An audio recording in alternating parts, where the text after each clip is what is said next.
I'm Douglas Murray. This is Direct Address. The war in Gaza has restarted, as you have probably learned from the incredibly unbiased headlines which have filled the world's media.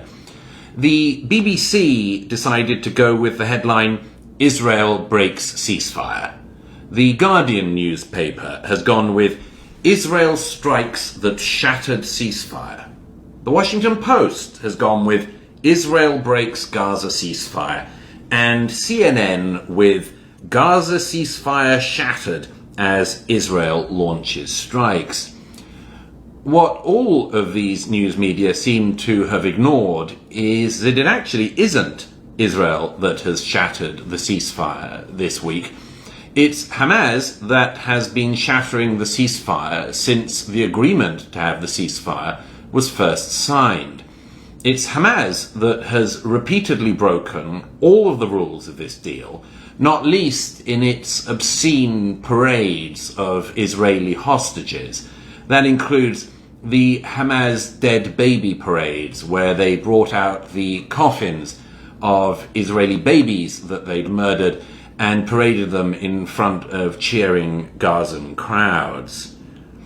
The Trump administration and its envoy to the region, Mr. Steve Witkoff, has said this week that there is a deal on the table, a ceasefire deal that's meant to hold, and that Israel has agreed to it, but it's Hamas that has rejected the deal. And you'd think that that would count for something. The deal's on the table, but amazingly enough, it's Hamas that isn't playing ball.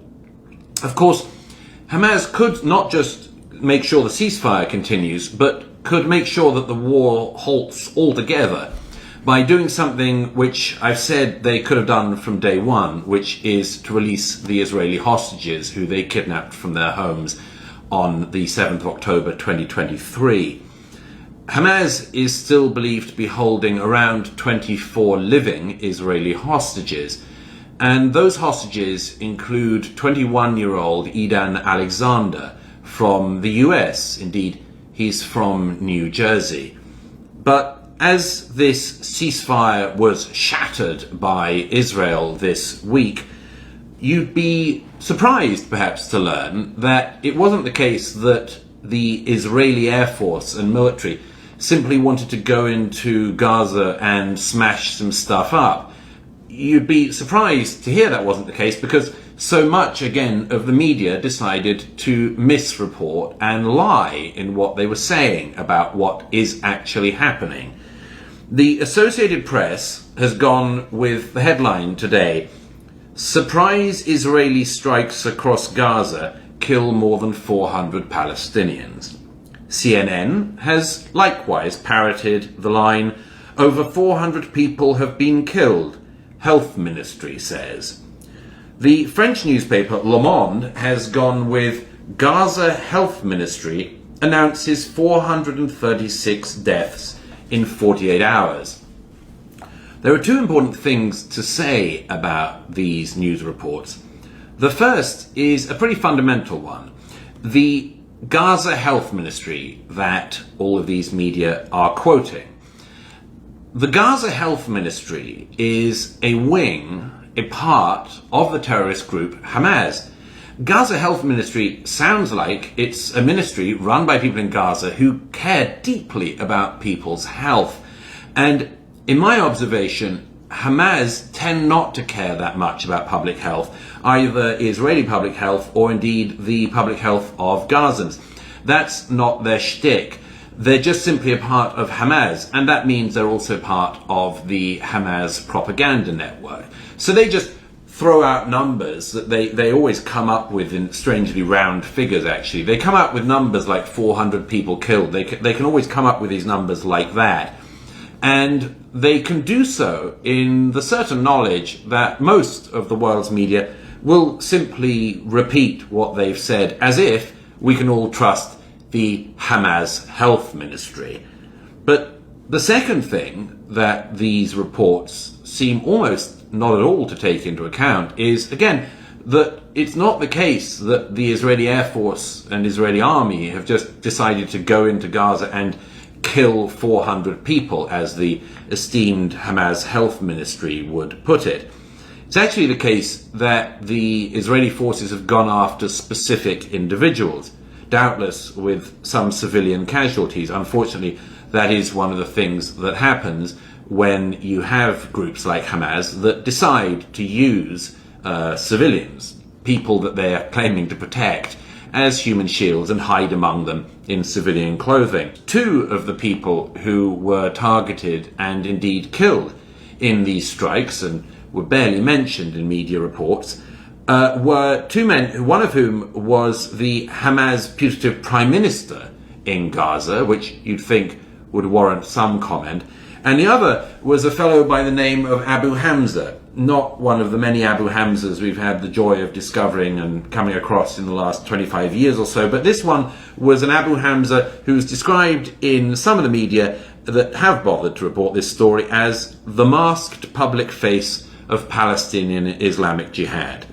The masked public face of Palestinian Islamic Jihad. So he was one of the targets, and you'd think that that was something worth noting, not just the Israelis going in and trying to kill 400 people, as so many of the media said. But talking of masked public faces, we've seen a lot more of them in the US, and particularly in New York in the last week. And that's because there's been a return of the masked public faces coming out in support of a fellow by the name of Mahmoud Khalil. I say the masked public faces because Khalil's supporters, like a lot of the anti-Israel demonstrators over the last year and a half or so, are people who, as I've often said, are simultaneously very, very hot for jihad and also very fearful of COVID-19. They cover most of the top of their face with their COVID masks, and the lower part, and sometimes a bit of the top part as well, with a hot keffiyeh. And by that means, they manage to kind of both be very, very brave and complete cowards, of course. However, this guy, Mahmoud Khalil, who they're all coming out in support of, is a 30-year-old.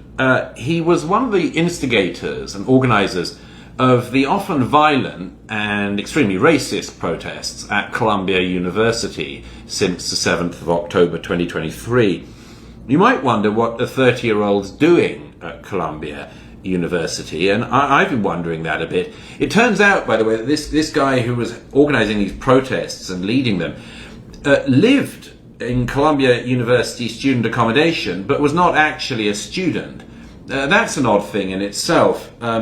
Perhaps the American taxpayer that subsidizes Columbia might ask why they're paying for a foreign national to live in student accommodation at an American university. But park that for a side at the moment. The main reason why Mr. Khalil is in the news is because he was detained by the authorities in New York. He was removed to a detention facility in Louisiana. And that's because the Trump administration has decided that America doesn't really need to have a lot more foreign nationals in the US who are hot for jihad. And so they decided that America could do without him. However, there's been an enormous amount of objection to that.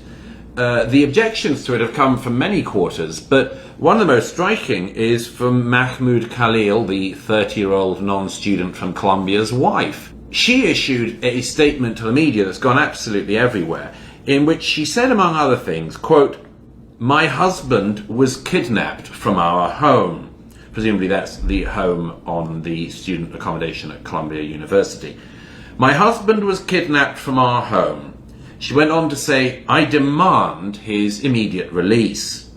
And she went on to say, "Every day without him is filled with uncertainty." Now, from his detention facility in Louisiana, where he's got all of the legal help he could possibly ask for, Khalil himself just today issued a statement, which again has gone all across the world's media. He said, among other things, from Louisiana, from the hellhole of Louisiana, quote, "I wake to cold mornings and spend long days bearing witness to the quiet injustices underway in the United States of America." I find that very interesting because on Wednesday morning, a judge ruled against the US government's efforts to deport Khalil and has now referred his case through the court system to a federal court in New Jersey. And that kind of brings us full circle, doesn't it?